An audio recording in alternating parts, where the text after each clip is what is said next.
Hello दोस्तों, स्वागत है आपका हमारे चैनल चंदन एकेडमी में।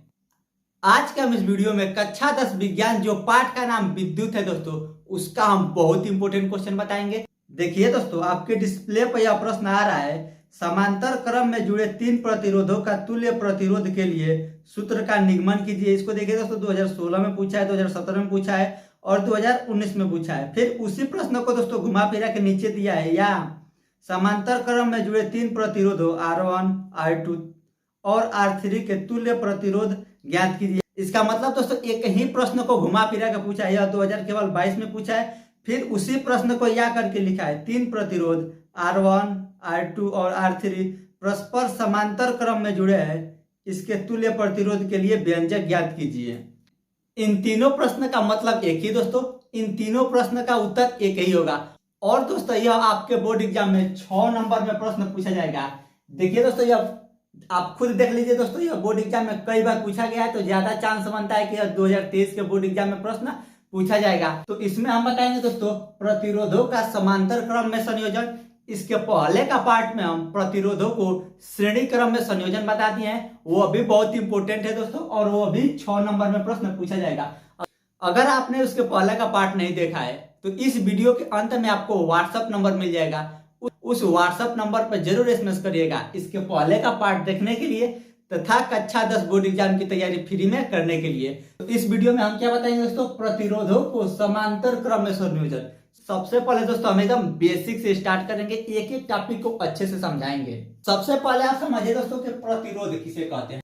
प्रतिरोध का मतलब हो जाएगा दोस्तों कोई भी उपकरण जो विद्युत से चले या लाइट से चले, उसे हम लोग क्या कहते हैं, प्रतिरोध। जैसे पंखा है, वह क्या है, एक प्रतिरोध का कार्य करेगा। एक बल्ब है, यह क्या है दोस्तों, प्रतिरोध है। टीवी है, यानी कोई भी चीज जो विद्युत द्वारा चलता है उसे हम लोग क्या कहते हैं, प्रतिरोध। तो प्रतिरोधों को समांतर क्रम में, क्या दोस्तों अभी हम बताएंगे समांतर क्रम किसे कहते हैं, में संयोजन। संयोजन का मतलब होता है दोस्तों जोड़ना, यानी समांतर क्रम में जुड़ेंगे। तो समांतर क्रम में कैसे जोड़ते हैं दोस्तों, यही बताएंगे और उसका सूत्र निगमन करेंगे। आपसे प्रश्न में यही पूछा है कि प्रतिरोधों को क्या करना है, समांतर क्रम में जोड़ना है और उसका सूत्र निगमन करना है। तो देखिए दोस्तों, आपके प्रश्न में दिया था तीन प्रतिरोध मानना है, तो हम तीन प्रतिरोध क्या मान लेंगे तीन बल्ब। आप कुछ भी मान सकते हैं, आसानी के लिए हम दोस्तों तीन बल्ब मान रहे हैं और यहाँ पे हम आपको तीन बल्ब बना दे रहे हैं। तो देखिए दोस्तों, मान लीजिए यह तीन बल्ब बना दिए, एक यह बल्ब है और एक यह बल्ब है, एक यह बल्ब है। एक बल्ब से क्या होता है दोस्तों, दो तार निकला रहता है, एक यह तार और एक यह तार। इसमें इस बल्ब से क्या निकला है, दो तार निकला है, और इस बल्ब से भी दो तार निकला है, और इस बल्ब से भी दो तार निकला है, यानी यह तीन बल्ब है। इन तीनों को क्या करना है दोस्तों, समांतर क्रम में जोड़ना है। तो देखिए समांतर क्रम में कैसे जोड़ते हैं, प्रतिरोधों को, यह तीन प्रतिरोध है, प्रतिरोधों के समांतर क्रम में सभी प्रतिरोधों का पहला सिरा। देखिए इसका यह पहला सिरा आ जाएगा, इसका यह पहला सिरा, इसका यह पहला सिरा।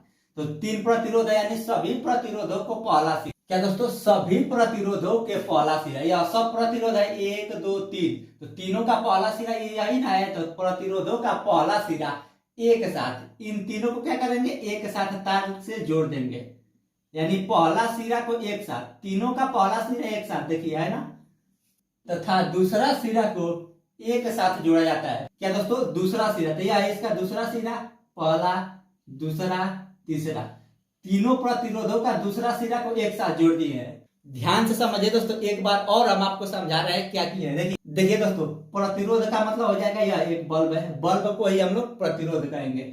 यानी जो प्रतिरोध का पहला सिरा है, इसका यह पहला सिरा है, इसका यह पहला सिरा है, इसका यह पहला सिरा है, तो तीनों प्रतिरोध का पहला सिरा को एक तार से जोड़ देंगे। देखिए एक तार से जोड़ दिया है ना दोस्तों, तो इधर से एक तार निकल गया, ठीक। उसके बाद क्या किए हैं दोस्तों, तीनों प्रतिरोध का दूसरा सिरा, यह क्या हो जाएगा, दूसरा सिरा, इधर वाला क्या है, दूसरा सिरा, यानी दो तार निकला रहेगा, तो एक तार को हम लोग कह देंगे पहला सिरा और दूसरा तार को कहेंगे दूसरा सिरा। तो सभी प्रतिरोध के दूसरे सिरे को क्या करेंगे, एक साथ जोड़ देंगे, और इसी को क्या कहते हैं दोस्तों, समांतर क्रम में संयोजन। उसके बाद देखिए दोस्तों, इसमें R1, R2 तथा R3 प्रतिरोध समांतर क्रम में जोड़कर, अब देखिए दोस्तों इन तीनों प्रतिरोध का नाम क्या है दोस्तों, इसको मान लेंगे 1 को R1, यह हो जाएगा R2 और यह हो जाएगा दोस्तों R3। यह तीन प्रतिरोध है, तीनों प्रतिरोधों को समांतर क्रम में जोड़कर इसको क्या किया गया है दोस्तों, समांतर क्रम में जोड़ा गया है। समांतर क्रम का मतलब बताया है, पहला सिरा को एक साथ और दूसरा सिरा को एक साथ जोड़ देंगे तो कौन सा क्रम हो जाएगा, समांतर क्रम में जोड़कर। इसको क्या किया दोस्तों, समांतर क्रम में जोड़ दिया। तो देखिए यहां से एक तार निकल जाएगा और यहां से एक तार, दो तार निकल गए दोस्तों एक सेल से। अब इसको क्या करेंगे दोस्तों, एक सेल से जोड़ देंगे। यहाँ पे एक सेल या बैटरी बना देंगे। इधर क्या है दोस्तों, प्लस वाला सिरा और यह है माइनस वाला सिरा। इस सेल का खासियत है दोस्तों, सेल जिसका विभव कितना है दोस्तों, V वोल्ट, इसका विभव कितना लिखेंगे, V वोल्ट, तथा विद्युत धारा कितना है दोस्तों, इसका इस सेल का विद्युत धारा कितना है, I है। यह ध्यान में रखिए, इसका विभव कितना है, V वोल्ट, और विद्युत धारा कितना है दोस्तों, I है। से जुड़ा है, किससे जुड़ा है, इस सेल से जुड़ा है। और इस सेल का क्वालिटी क्या है दोस्तों, विभव V वोल्ट है और विद्युत धारा I है। अब यहां से यह प्लस वाला हिस्सा है और यह माइनस वाला, इसको हम लोग ऐसे जोड़ दिए हैं। इतना समझ में आ गया दोस्तों हम क्या किए हैं। एक बार और आप ध्यान समझिए, हम आपको बार बार इसलिए बता रहे हैं ताकि आपको कभी भूले ना। एग्जाम में अगर आपसे बोर्ड एग्जाम में प्रश्न पूछे तो आप धड़ाक से लगा दें। सबसे पहले दोस्तों हम लोग 3 प्रतिरोध या 3 बल्ब लिए हैं। आप कुछ भी ले सकते हैं, 3 पंखा भी लेंगे तो उसमें से भी 2 तार निकलेगा। तो 2 तार निकलेगा तो एक प्लस रहेगा एक माइनस रहेगा, एक प्लस एक माइनस, एक प्लस एक माइनस। तो पहला सिरा को हम लोग क्या मान लेंगे, मान लेंगे कि पहला सिरा प्लस वाला है, तो सभी का प्लस एक साथ जोड़ देंगे या सभी का पहला सिरा एक साथ जोड़ देंगे। ठीक, फिर दूसरा क्या होगा, जब यह प्लस हो जाएगा तो यह माइनस रहेगा, तो दूसरा सिरा क्या है दोस्तों, माइनस, तो सभी माइनस को एक साथ जोड़ देंगे। तो एक साथ जोड़ेंगे तो यह 2 तार ऐसे आ जाएगा। अब इसको क्या करेंगे दोस्तों, अब देखिए दोस्तों, यह मान लीजिए बल्ब है, तो बल्ब को जलाने के लिए हमें बैटरी की आवश्यकता पड़ती है, या पंखा भी होगा तो बैटरी की आवश्यकता पड़ेगी। तो हम इसको क्या किए हैं, बैटरी से जोड़ दिए हैं। और दोस्तों जो बैटरी होगी उसका कुछ वोल्ट होगा, आप सुने होंगे 12 वोल्ट का बैटरी, 20 वोल्ट का बैटरी, 6 वोल्ट का बैटरी। तो इसका वोल्ट कितना है दोस्तों, मान लेंगे V वोल्ट है। और इसमें विद्युत धारा कितना प्रवाहित हो रहा है, आप सुने होंगे 5 एम्पियर, 6 एम्पियर। इसमें हम लोग मान लेंगे I एम्पियर विद्युत धारा प्रवाहित हो रहा है। बस दोस्तों इतना ही है। अब देखिए दोस्तों, इस चित्र को हम विज्ञान के भाषा में बनाकर समझा देते हैं। देखिए दोस्तों, हम इस चित्र को यहाँ पे विज्ञान के भाषा में आपको बना रहे हैं। सबसे पहले पहला प्रतिरोध है, तो प्रतिरोध को कैसे दर्शाते हैं, ऐसे। इसको मान लेंगे क्या है, प्रतिरोध है। तो यह पहला प्रतिरोध है, क्या है दोस्तों, पहला प्रतिरोध R1। उसके बाद क्या है दोस्तों, नीचे क्या है, R2। दूसरा प्रतिरोध इसके नीचे है ना, तो यहाँ पे हम लोग दूसरा प्रतिरोध बना देंगे ऐसे। यह हो गया दूसरा प्रतिरोध। यह क्या हो गया दोस्तों, R2। उसके बाद नीचे क्या है दोस्तों, तीसरा प्रतिरोध उसके नीचे है। फिर इसके नीचे हम लोग क्या करेंगे, तीसरा प्रतिरोध। इसका मतलब दोस्तों कि यह है जो बल्ब भी हो सकता है, पंखा भी हो सकता है, मोटर भी हो सकता है। यह हो जाएगा दोस्तों तीसरा प्रतिरोध। तीसरा प्रतिरोध को R3 माने हैं। अब क्या किया दोस्तों, इन तीनों को देखिए एक साथ जोड़े हैं, यानी ऐसे एक साथ जोड़ दिए, यानी तीनों का पहला सिरा एक साथ और दूसरा सिरा को एक साथ जोड़ दिए हैं। देखिए ऐसे जोड़ दिए। अब हम लोग क्या किए हैं दोस्तों, यहां से एक तार ऐसे निकाल दिए हैं, यहां से भी एक तार ऐसे आ जाएगा। ध्यान समझिए दोस्तों, इन तीनों प्रतिरोधों के लिए दिए हैं R1, R2 और R3। उसके बाद क्या किया है दोस्तों, यह दोनों तार यहाँ पे निकाल दिए हैं। अब क्या करना है, हमको बैटरी या सेल से जोड़ देना है। तो यहाँ पे हम लोग क्या बना देंगे, एक बैटरी बना देंगे।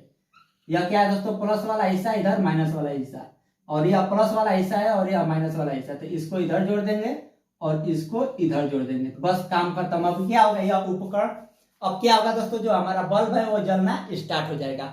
अब देखिए दोस्तों, इसमें एक बात समझने के लिए जो बहुत इंपॉर्टेंट है, इसमें जो विभव है कितना है, V वोल्ट है, यानी यह कितना वोल्ट का बैटरी है, मान लेंगे V वोल्ट का। तो जो V वोल्ट है वह तीनों में समान रहेगा। क्या दोस्तों, इसमें भी V रहेगा, इसमें भी V रहेगा और इसमें भी V रहेगा। जब हम आपको इसके पहले का पार्ट बताए थे तो उसमें क्या बताए थे, V1, V2, V3। वह क्या था दोस्तों, श्रेणी क्रम था। लेकिन समांतर क्रम में क्या रहेगा, सेम रहेगा, यानी समांतर क्रम में वोल्टेज क्या रहता है, बराबर रहता है। लेकिन इसका विद्युत धारा क्या है दोस्तों, I है, और विद्युत धारा बदलता जाएगा। इसमें हो जाएगा I1, इसमें हो जाएगा I2 और इसमें हो जाएगा I3। यानी विद्युत धारा देखिए, इसमें कुछ और रहेगा, इसमें कुछ और रहेगा, इसमें कुछ और रहेगा, क्योंकि टोटल विद्युत धारा I है और विद्युत धारा तीनों में बट रहा है। कुछ इसमें जा रहा है, कुछ इसमें जा रहा है, कुछ इसमें जा रहा है। लेकिन जो विभव है वह तीनों में सेम जा रहा है, जितना इसमें जाएगा उतना ही इसमें जाएगा, उतना ही इसमें जाएगा। तो यह बात आपको ध्यान में रखना है दोस्तों, कि जब हम समांतर क्रम निकालेंगे उसमें क्या रहेगा, विभव समान रहेगा, यानी वोल्टेज क्या रहेगा, सेम रहेगा। तो दोस्तों अगर आपको यह चित्र समझ में आ गया है तो आगे का वीडियो देखिए, नहीं तो एक बार इस वीडियो को और देखिए। एक दो बार देखेंगे तो आपको बहुत ही आसान से समझ में आ जाएगा, क्योंकि हमने आपको बहुत ही आसान भाषा में बताया है। अब देखिए इसको मिटका कर आगे का बता रहे हैं। देखिए दोस्तों, उसको मिटका कर हमने दिए हैं मानव प्रतिरोध। प्रतिरोध क्या है दोस्तों? R1 R2 R3 R1 R2 R3 में क्रमशः धारा I1, R1 में कितना धारा है दोस्तों? I1, और R2 में धारा I2, R2 में I2 धारा, और R3 में I3 धारा प्रवाहित हो रही है। यानी तीनों प्रतिरोध में धारा अलग अलग प्रवाहित हो रहा है। R1 प्रतिरोध में I1 धारा, R2 प्रतिरोध में I2 धारा, और R3 प्रतिरोध में I3 धारा। तो अब हम लोग क्या करेंगे, यहाँ पे सूत्र लिखेंगे ओम के नियम से। तो देखिए हमने दिए ओम के नियम से। ओम के नियम क्या होता है दोस्तों? V बराबर IR, यह होता है दोस्तों ओम का नियम। तो देखिए इसमें V क्या है? सब में सेम है, और अलग क्या है दोस्तों? I अलग है। तो यहाँ पे हम लोग I बराबर सूत्र निकालेंगे। तो देखिए I बराबर सूत्र कैसे निकालेंगे? इन दोनों के बीच में कुछ नहीं है तो क्या है दोस्तों? गुणा है। तो जब बराबर के इधर गुणा में रहेगा तो बराबर के इधर रहेगा तो क्या हो जाएगा? बट्टे में हो जाएगा। तो हम लोग दोस्तों R को क्या करेंगे? बराबर के इधर ला देंगे, तो यह हो जाएगा V बट्टे। बट्टे क्यों आ गया दोस्तों? क्योंकि R बराबर के इधर क्या है? गुणा में है। तो बराबर के इधर आएगा तो बट्टे R लिख देंगे। बराबर इधर क्या बच जाएगा दोस्तों? R बराबर के इधर आ गया तो इधर क्या बच जाएगा? I। तो यह हमको सूत्र ज्ञात हो गया I बराबर V बट्टे R। इसको पहले लिखे या इसको पहले लिखे कोई दिक्कत नहीं है। तो यहाँ पे दोस्तों हम I बराबर सूत्र लिख सकते हैं V बट्टे R। देखिए दोस्तों, हम आपको एक बार और समझा रहे हैं कि I बराबर V बट्टे R कैसे लिखे। यहाँ पे ध्यान समझिए, सूत्र है V बराबर IR। तो आप जानते हैं कि यह दोनों बराबर है, तो इसको पहले लिखे या इसको पहले लिखे कोई फर्क नहीं पड़ेगा। तो इसको अभी लिख सकते हैं ना, IR बराबर V, क्योंकि यह दोनों आपस में बराबर है। तो अब क्या किया है? केवल इसको पहले लिख दिया है, उसके बाद इसको लिख दिया है। अब देखिए क्या होगा दोस्तों, इन दोनों के बीच में कुछ नहीं है तो क्या है? गुणा है। जब दो अक्षर होता है दोस्तों और उनके बीच में कुछ नहीं होता है तो हम लोग क्या मान लेंगे कि बीच में क्या है? गुणा है। तो जब बराबर के इधर गुणा में रहता है तो बराबर को उधर भेजेंगे तो क्या हो जाएगा? बट्टे में। तो R को क्या करेंगे? बराबर के उधर भेज देंगे, तो इधर क्या बच जाएगा दोस्तों? I बराबर R क्या है? बराबर के इधर आ जाएगा तो बट्टे में यानी भागे में। तो पहले V है तो V, उसके बाद बट्टे में यानी भागे में क्या आ गया? R। तो I बराबर सूत्र क्या हो गया? V बट्टे R। यही सूत्र हम यहाँ पे लिखे हैं। तो इसी सूत्र से दोस्तों हम आगे हल कर रहे हैं। तो अब देखिए दोस्तों, इसको हम मिटा देते हैं क्योंकि इसका सूत्र यहाँ पे लिख दिए हैं, उसके बाद हल कर रहे हैं। देखिए दोस्तों, हमको इसी सूत्र से हल करना है। तो सबसे पहले I बराबर V बट्टे R है, तो हम लोग क्या करेंगे? एक बार I1 निकालेंगे, फिर I2, फिर I3। तो सबसे पहले क्या है दोस्तों? I है, तो I1। तो I1 बराबर क्या हो जाएगा दोस्तों? I1 बराबर I बराबर क्या है दोस्तों? V बट्टे R। तो देखिए V क्या है? तीनों में सेम है, तो V के जगह पर हम लोग क्या लिख देंगे? V बट्टे I1 लिखे है ना, तो I1 वाला का प्रतिरोध का मान कितना है? R1। तो यहाँ पे लिखेंगे R1। फिर उसके बाद क्या निकालेंगे दोस्तों? I1 निकल गया, अब I2 निकालेंगे। तो यहाँ पे लिखेंगे I2 बराबर, I2 में V क्या है दोस्तों? V की जगह पर V ही है, तो V लिख देंगे बट्टे I2 में R कितना है? R2। I2 में R2, तो यहाँ पे लिख देंगे R2। फिर अब हम लोग क्या करेंगे दोस्तों? I3 निकालेंगे। I3 में V का मान कितना है? V का मान सेम रहेगा तीनों में, तो I3 में V का मान कितना है? V है बट्टे, और R का मान यानी प्रतिरोध कितना है? R3 है, तो यहाँ पे लिख देंगे R3। उसके बाद हम लोग क्या करेंगे? इसको मान लेंगे समीकरण नंबर 1, इसको मान लेंगे समीकरण नंबर 2, और इसको मान लेंगे समीकरण नंबर 3। अब एक बात ध्यान समझिए दोस्तों, कुल धारा कितना है? I, और जो I धारा है वह तीनों में बटा है। इसमें है I1, इसमें है I2, और इसमें है I3। यानी हम इन तीनों धारा को जोड़ेंगे तो क्या होगा? I ना आएगा, क्योंकि I ही तीनों में बटा है। उदाहरण समझिए, जैसे दोस्तों मान लीजिए इसका टोटल धारा कितना है? 6 मान लेंगे, तो 6 इन तीनों में बटा है। यहाँ पे मान लीजिए 1 हो गया, और यहाँ पे 2 हो गया, और यहाँ पे 3 हो गया। इन तीनों में 6 भी ना बटा है, यानी इन तीनों को जब जोड़ेंगे तो क्या आएगा? 6, क्योंकि 6 इन तीनों में बटा है। इसमें बटा है 1, इसमें गया है 2, और इसमें गया है 3। तो इन तीनों को जोड़ेंगे तो क्या आ जाएगा? 6। इसी प्रकार टोटल धारा कितना है? I, तो I इसमें भी बटा है, इसमें भी बटा है, इसमें भी बटा है। तो इन तीनों को जोड़ेंगे तो क्या आएगा दोस्तों? आंसर I आ जाएगा। तो यहाँ पे हम लोग लिख देंगे चूंकि विद्युत धारा I है। देखिए दोस्तों, हमने यहाँ पे लिख दिया चूंकि विद्युत धारा I है। यहाँ पे भी देखिए दोस्तों, हम विद्युत धारा क्या माने हैं, आई। इसका मतलब दोस्तों इन तीनों को जोड़ेंगे तो आंसर क्या आएगा, आई। अब हम लोग क्या करेंगे, इन तीनों समीकरण को जोड़ देंगे। जो बराबर के उधर है उसको एक साथ जोड़ते हैं, और जो बराबर के इधर है उसको एक साथ जोड़ते हैं। तो बराबर के इधर क्या है दोस्तों, I1 है, फिर प्लस है तो प्लस, I2 है, फिर प्लस है तो प्लस, I3 है। यानी बराबर के इधर इतना ही नहीं है, तो बराबर के इधर वाले को सब जोड़ देंगे, फिर बराबर लिख देंगे, या बराबर है तो बराबर। अब क्या करेंगे दोस्तों, जब बराबर के इधर वाले को अब सब जोड़ देंगे, तो बराबर के इधर पहले क्या है दोस्तों, V/R1 है, फिर प्लस जोड़ेंगे यानी प्लस V/R2 है, जोड़ना है ना, तो फिर प्लस V/R3 है। इन तीनों को क्या किए हैं, जोड़ दिए हैं। अब देखिए दोस्तों, हम अभी आपको बताएं कि इन तीनों का योग कितना आएगा, आई। तो इन तीनों की जगह पर हम लोग क्या लिख देंगे, आई। फिर बराबर है तो बराबर, बराबर इन सभी को उतार देंगे, V/R1 plus V/R2 plus V/R3। अब देखिए दोस्तों, इसको हम यहाँ पे लिखकर हल करते हैं। यहाँ पे लिख देंगे I बराबर हो जाएगा V/R1 plus V/R2 plus V/R3। क्या किया है दोस्तों, केवल इन सब को यहाँ पे उतार के लिख दिए हैं। अब देखिए इन तीनों में से कॉमन करेंगे, तीनों में क्या कॉमन है, बी। देखिए यहाँ पे भी बी है, यहाँ पे भी बी है, यहाँ पे भी बी है। आर भी कॉमन है, आर कॉमन है नहीं, आर कॉमन नहीं है, क्योंकि यहाँ पे R1 R2 R3 है, लेकिन बी क्या है, तीनों में कॉमन है, तो इसको कॉमन करेंगे। तो यहाँ पे आई है तो आई लिख देंगे, बराबर भी कॉमन करेंगे तो भी को कोष्टक के बाहर लिख देते हैं, बाकी जो बचता है उसको अंदर लिख देंगे। मान लीजिए यहाँ पे भी निकल गया, तो यहाँ पे क्या बचा, कुछ नहीं बचा, तो एक बचा बट्टे R1 प्लस, यहाँ से भी निकल गया तो कुछ नहीं बचा, तो क्या बचा, एक बट्टे R2 प्लस, यहाँ से भी निकल गया तो कुछ नहीं बचा है, एक बट्टे R3। इतना समझ में आ गया दोस्तों। अगर आपको दोस्तों थोड़ा थोड़ा भी समझ में आ रहा है तो एक दो बार देखेंगे तो आपको बहुत ही आसानी से समझ में आ जाएगा। अब देखिए दोस्तों, आगे क्या करेंगे, यह आई है, आई की जगह पर हम लोग क्या लिख सकते हैं, V/R।